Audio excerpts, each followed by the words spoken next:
Today's episode of Voiced is from r/True Off My Chest and is about a sibling caught in a gut-wrenching misunderstanding and a life-changing medical decision. What happens when family tensions collide with personal hardship? Subscribe if you enjoy. One of my parents slipped to me that my sister has been talking to them and some other people that she thinks I'm being inappropriate with her kindergarten-age son. So much so that apparently she's been telling people that under no circumstances should I be left alone with her kids. For a bit of context, my sister lives in another country and we rarely see each other. My parents are struggling financially, so they haven't been able to visit their grandkids often. So I've tried to make an effort to spend time with my sister and her family so they could have a connection with my sister's side of the family. I see them around once a year.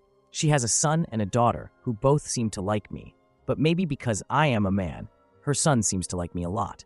He always wants to play sports with me. I thought he felt secure around me, as he would often hug me and want to sit in my lap.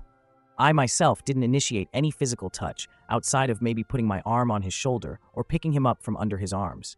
Nothing below shoulder and arm level. Today, one of my parents slipped that she has been discussing with them that she's concerned with how I act with her son, and she wants them to constantly keep an eye on me when they visit, so that I wouldn't be alone with her kids. Apparently, she has discussed this with other people in our circle too. Apparently, she was also asking my parents if I might be homosexual. I am not, and even if I was, I have no idea what that has anything to do with her children. The worst part about this to me is that she is a strong person, so if this was a matter of maybe just overstepping boundaries, I think she would have no problem telling me that. The fact that she's saying this to people behind my back makes me think that she believes I am a predator. This situation makes me feel awful. I am ashamed and upset that someone would even think that about me, let alone a family member. As soon as I found out, I sent her a long message about how awful and disgusting it feels that she would think that of me.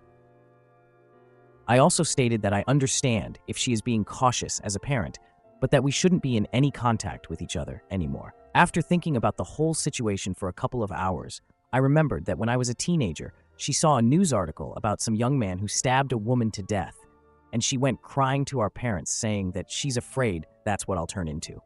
I was just a shy and awkward teenager.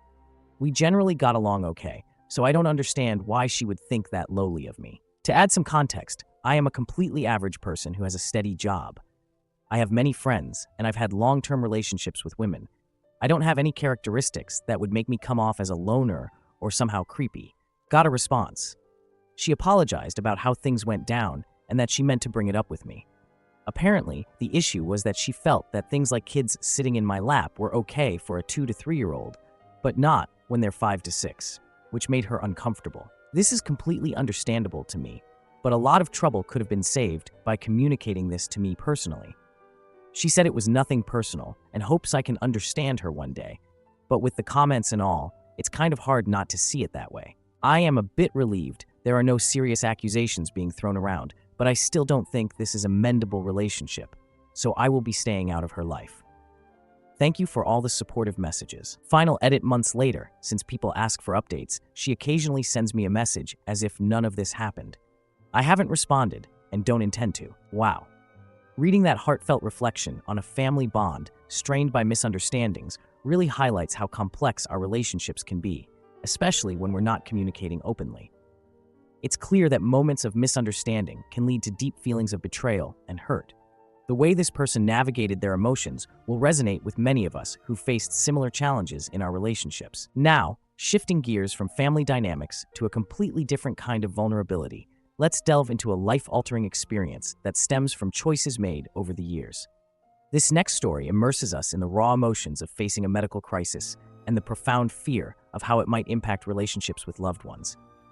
Prepare to feel a wave of empathy as we explore the depths of this individual's struggle and determination. I have been a pack-a-day smoker for over 10 years. I am 29. A few months ago, I started noticing general discomfort around my lower jaw, then a bump where my throat meets my jaw. It turns out it is a tumor caused by my smoking.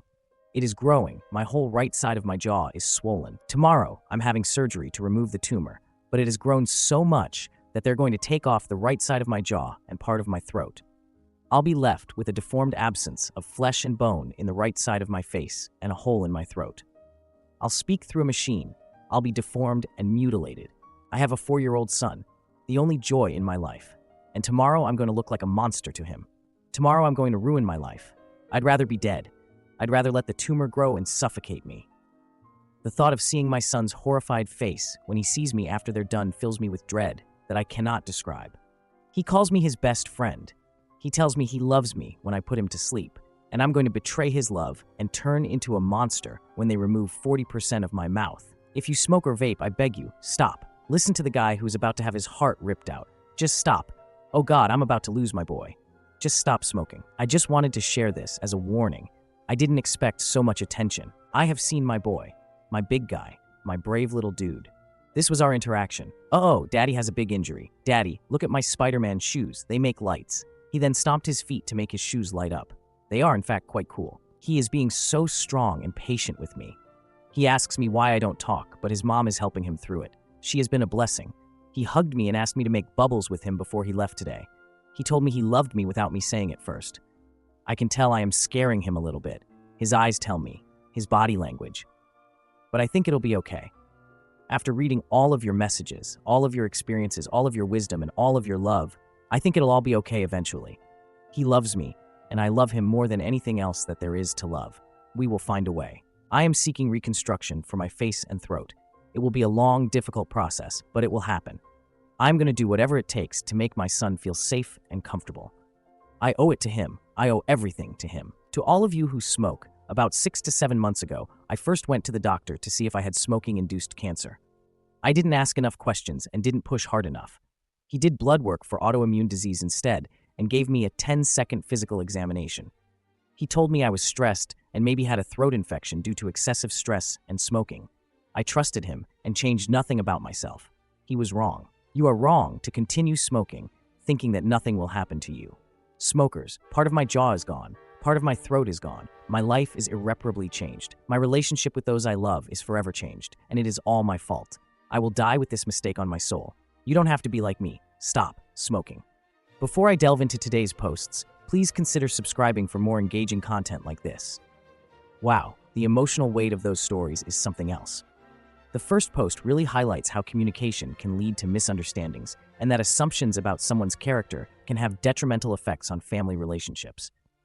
On the other hand, the second post is a haunting reminder of the long-term impacts of smoking and how love can shine through in the darkest moments.